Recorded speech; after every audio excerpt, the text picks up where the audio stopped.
Hello, Toastmasters, and welcome guests. Unquestionably, the economic rise of China is one of the most important developments in the last 30 years. While China's economic rise has been remarkable, political reforms have been much slower to come. Today, there are two important debates about China. First, can China become as innovative as America? Can China dominate the 21st century as many predict, while its government still censors globally accepted information sources like Google and Wikipedia and maintains tight political and free speech controls? Second, how can America compete with China? No matter how free Americans are, when so many of China's young people are studying science and math, and so few Americans are pursuing these studies. Tonight, you will hear some of my views about these two debates based on my observations and experience, particularly from the educational perspective. I have been volunteering as an AISD mentor for the last 2 years. I mentor a kid from Allen Elementary School. She's in 3rd grade this year. I was very amazed to see her homework, math homework, when I first met her. Back in my hometown of Shanghai, my friend's son, an average 5-year-old, already knew what prime numbers were and had begun to learn English. Here at Allen Elementary, my student April could barely add 15 and 17 and had no knowledge of a second language. These observations illustrate the contrast between two urban elementary school cases. Without question, the Chinese strongly emphasize science and math education. According to one of our favorite Chairman Mao's famous quotes, which still has a huge influence in today's Chinese system, if you learn math, physics, and chemistry well, you can go anywhere without fear. This might explain why so many engineering and science students in American universities are full of Chinese. Indeed, we grew up with Mao's words ringing in our ears, while math and science was strongly encouraged. Creativity and freedom were emphatically not. You could even say they were banned. We were told to listen to whatever our teacher said. Any challenges to our teacher's words would cause us big trouble.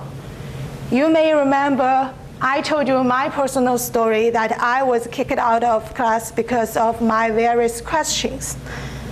While I was rebellious by Chinese standards, this type of response to children's questions deemed inappropriate was quite common. Creativity and freedom were recently highlighted in a New York Times review by Thomas Friedman of the book Einstein.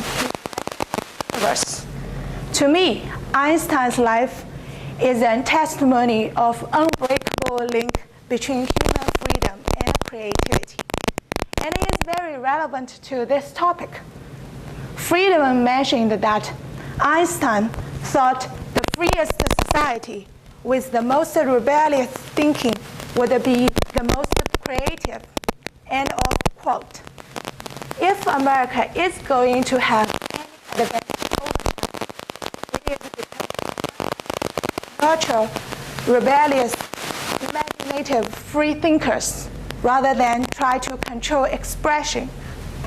In the meantime, Einstein also found sheer beauty and creative joy in equations. If only we could convey this in the way we teach science and math. If we could remind our kids that a math equation or a scientific formula is just a brush that an angel uses to paint one of the wonders of nature. We should look at it as being as beautiful as art or literature or music.